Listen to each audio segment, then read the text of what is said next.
Hai, assalamualaikum, salam sejahtera, sampurasun buat teman-teman semuanya. Seperti biasa saya akan ngebuat lagi PT atau video tentang eh, yang beririsan dengan pelayanan publik gitu ya. Karena ya seperti yang saya bilang di video-video sebelumnya bahwa hukum dan korupsi terus pelayanan publik itu punya irisan yang kuat gitu. Bagaimana sudah dipastikan bahwa pelayanan yang baik teman-teman, pelayanan publik yang baik gitu ya, yang bagus, yang sesuai dengan standar itu pasti angka korupsinya rendah gitu, angka punglinya rendah, angka gratifikasinya rendah seperti itu. Jadi kedua kodanya itu punya hubungan yang sangat kuat seperti itu. Nah, pada kali ini saya akan ngebahas tentang bagaimana pelayanan publik yang bagus gitu ya, yang bagaimana itu sesuai dengan standar pelayanan publik, terus memberikan pelayanan yang bagus dan prima kepada masyarakat seperti itu.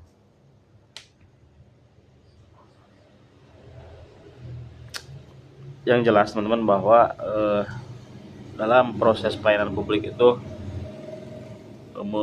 melibatkan berbagai pihak seperti itu, dan kalaulah pelayanan publiknya itu jelek atau buruk, maka sistemnya itu harus dirubah gitu. Bukan hanya berhenti di jargon atau di slogan, tapi perubahan dimulai dari sistemnya gitu. Yang pada ini yaitu pimpinan suatu lembaga, instansi pelayanan publik itu sangat memegang pengaruh luar biasa gitu terhadap SDM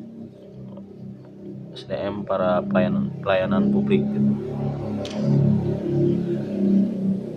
Yang jelas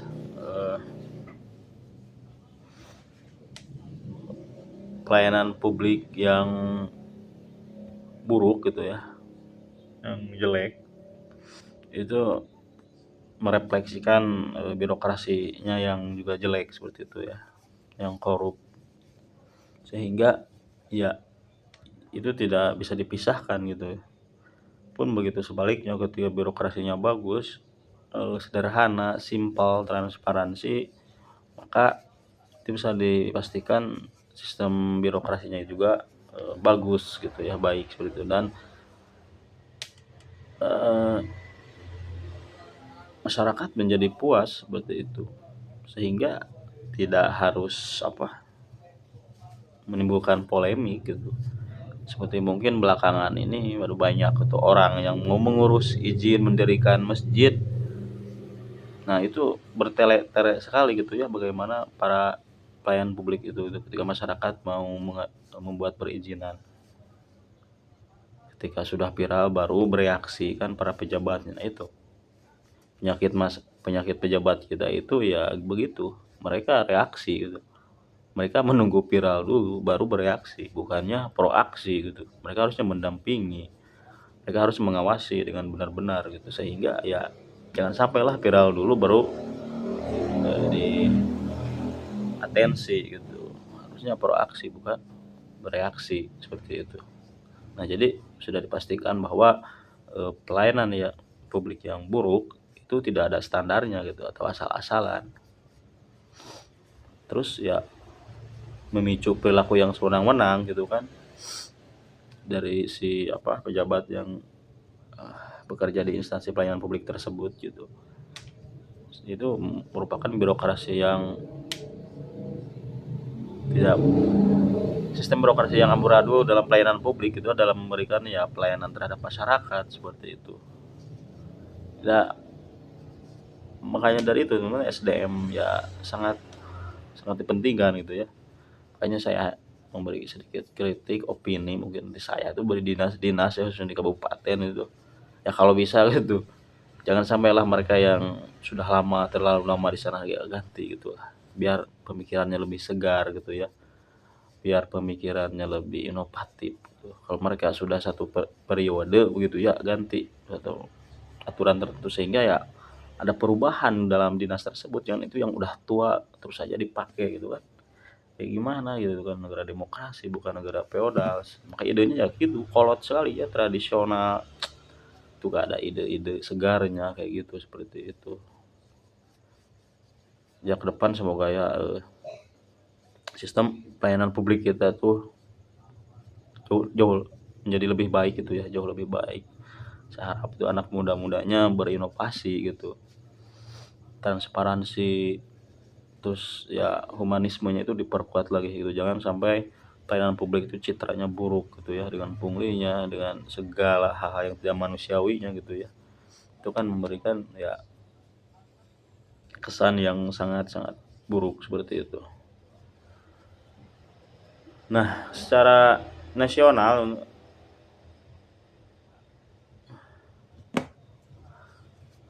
apa Indonesia ya itu merupakan pelayanan publik yang terendah gitu ya. Dalam hal ini ya belum maksimal gitu ya, jelek lah intinya mah.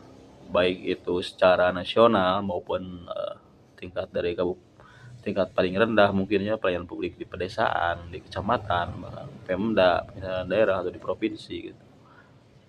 Ya bisa kita rasakan gitu, bukan hanya omong kosong di lapangan kan begitu gitu kan. Kita itu tahu semua ya, bukan rahasia umum lagi seperti itu.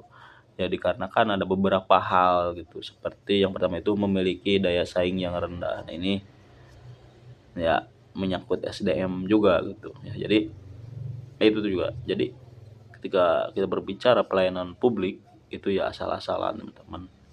Ya mereka seperti raja-raja kecil gitu, ketika masyarakat datang ya agak belagu gitu ya.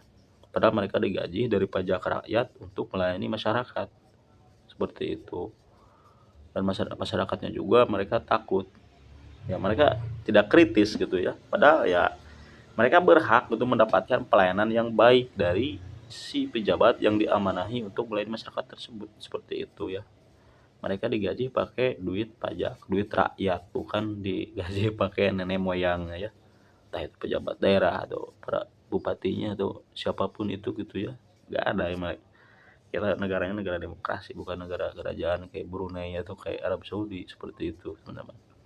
Nah yang kedua itu kualitas institusi publik yang lemah. Nah itu gitu ya. Jadi kualitas institusi publik yang lemah ini merupakan citra yang buruk gitu ya. Sehingga tidak ada kepercayaan gitu kan. Kepercayaan itu kan, trust itu modal yang paling utama menurut saya gitu ya. Seperti itu. Terus poin ketiga itu minat investasi ikut rendah ya jelas. Ketika daerahnya beribet ngurus perizinan, dipersulit dan lain sebagainya, maka ya investor juga kan nggak terlalu menarik gitu teman-teman. Belakangan ini mungkin teman-teman pernah lihat di media sosial bagaimana kenapa investasi ke Vietnam lebih mudah daripada ke Indonesia ya, karena di Vietnam birokrasinya dibuat sesederhana mungkin ya. Di sana gak ada ormas, gak ada pungli gitu, karena pemerintah itu benar-benar hadir 100% dalam memastikan investasi itu masuk ke semua sektor, bahkan sektor paling rendah dalam keadaan prima bagus gitu. Tidak ada pungli dan lain sebagainya. Nah itu mungkin yang kita harus tiru dari negara lain seperti itu. Ya beda kalau Indonesia teman-teman, hal kecil saja gitu. Ketika kita mau membangun apapun itu di daerah kita itu kan ada ormasnya, ada perizinan, ada KA, itu ribet sekali. Nah, seperti itu ya. Jadi minat investasi ikut rendah dikarenakan pelayanan publiknya jelek seperti itu.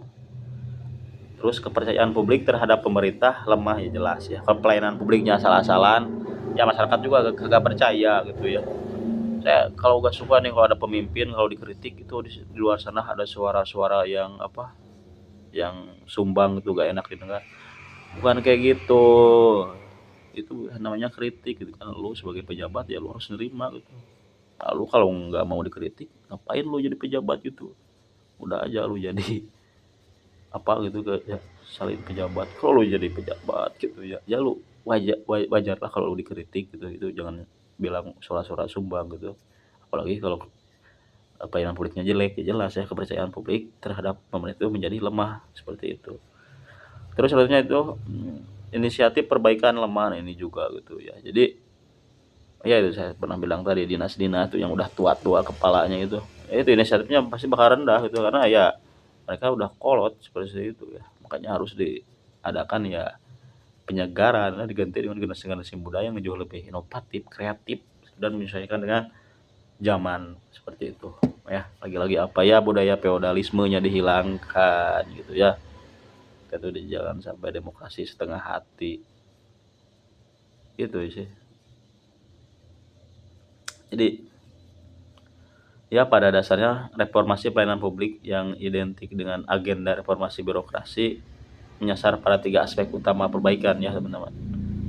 Yang pertama aspek regulasi, terus kedua kelembagaan, dan ketiga itu aspek bisnis proses ya. Nah, yang jelas itu sangat eh, berpengaruh banget sih. Yang terakhir itu, yang ketiga itu sumber daya manusia, nah ini ya SDM. Jadi pelayanan publik akan bagus itu ditunjang sangat besar oleh SDM yang bagus gitu ya. Selain tataran regulasi dan kelembagaan juga diperbaiki, karena eh, dalam Undang-Undang nomor 25 tahun 2008 tentang pelayanan publik dijelaskan di sana bahwa eh, babak baru dari prinsip asas dan standar pelayanan publik itu yang proporsional dan juga modern gitu ya.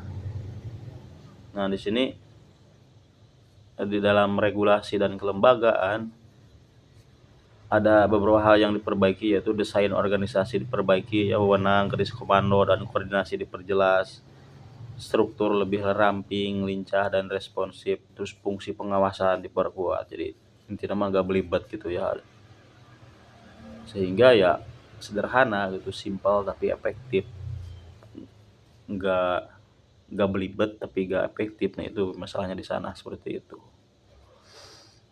Nah jadi dalam hal regulasi dan kelembagaan itu menjadi langkah awal gitu ya, prem untuk memperkuat pelayanan publik yang bagus.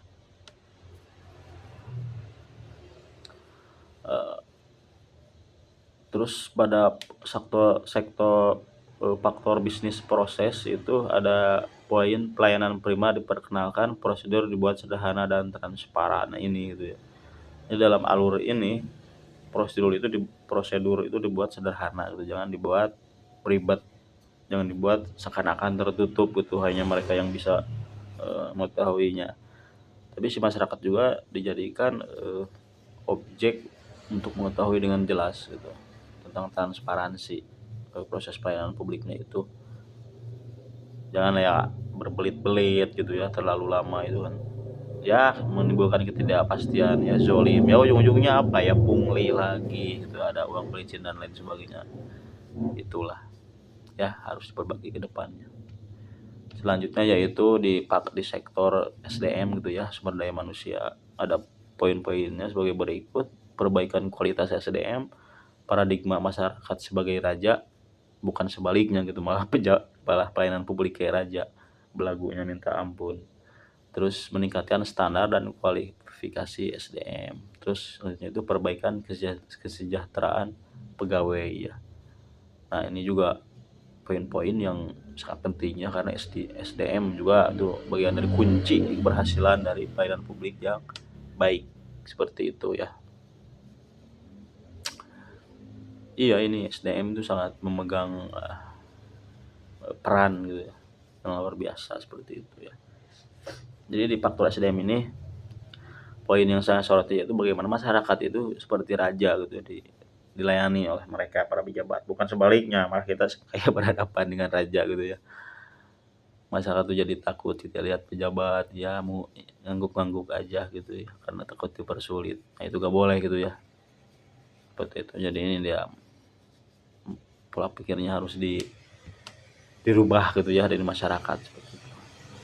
Yang jelas teman-teman, dengan segala pesimisme dan apa yang buruknya pelayanan publik di negara kita atau di daerah kita, itu bukan berarti kita harus pesimis gitu ya. Tapi ya kita juga harus berusaha untuk memperbaikinya. Insya Allah kalau kita ya punya niat sedikit, konsisten, istiqomah, suatu saat ya bakal ada perubahan seperti itu ya, walaupun itu sedikit. Tapi usaha memperbaiki pelayanan publik bukan mustahil untuk dilakukan seperti itu. Karena ada beberapa contoh praktik baik yang dilakukan oleh mereka yang punya pemikiran yang luar biasa gitu ya, untuk merubah pelayanan publik yang buruk menjadi pelayanan publik yang baik dan dicontoh oleh semua. Saya kasih contoh ya, itu tentang pelayanan publik di sektor perkereta apian gitu, PT KAI gitu. Teman-teman bisa lihat kalau dulu ya kereta api itu semrawut gitu ya, acak-acakan, tidak nyaman dan lain sebagainya. Nah, tapi kalau sekarang teman-teman bisa lihat bahwa kereta api itu, layanan kereta api di Indonesia itu bagus bagus sekali ya. Tempatnya bersih, terus keamanannya juga bagus, terjaga. Terus pegawainya juga SDM pegawainya luar biasa gitu ya, gak aneh-aneh dan lain sebagainya. Itu contoh baik bagaimana pelayanan publik yang berhasil dirubah dari yang buruk menjadi yang baik seperti itu ya. Dan jelas bahwa itu semua itu dimulai dari pemimpinnya ya, pemimpin KAI waktu itu, saya lupa lagi namanya, itu merupakan sang revolusioner gitu, membawa perubahan yang luar biasa di instansi tersebut. Nah, seperti itu. Ya baik, mungkin itu video dari saya, dan saya ingatkan bahwa opini atau pendapat yang saya ungkapkan dan materi yang saya diskusikan itu saya sadur, saya adaptasi dari materi Indonesia Korup dalam platform apa kelas akademi gitu ya, anti korupsi yang diadakan oleh Indonesia Corruption Watch itu ya, platformnya teman-teman bisa cari di internet gitu ya, Indonesia Corruption Watch, terus ada di sana itu kelas ini apa, kelas anti korupsi atau kelas sakti ya, itu luar biasa teman-teman, silakan akses, dan itu tidak berbayar atau gratis dan sangat luar biasa ya. Ada berbagai matkul yang bersinggungan dengan pelayanan publik, anti korupsi dan lain sebagainya, itu sangat luar biasa. Silakan teman-teman untuk dikunjungi. Oke, sekian, terima kasih PT dari saya, semoga bermanfaat dan kita harus yakin ke depan ada perubahan baik untuk orang-orang yang mau berusaha. Terima kasih, sekian dan assalamualaikum, bye.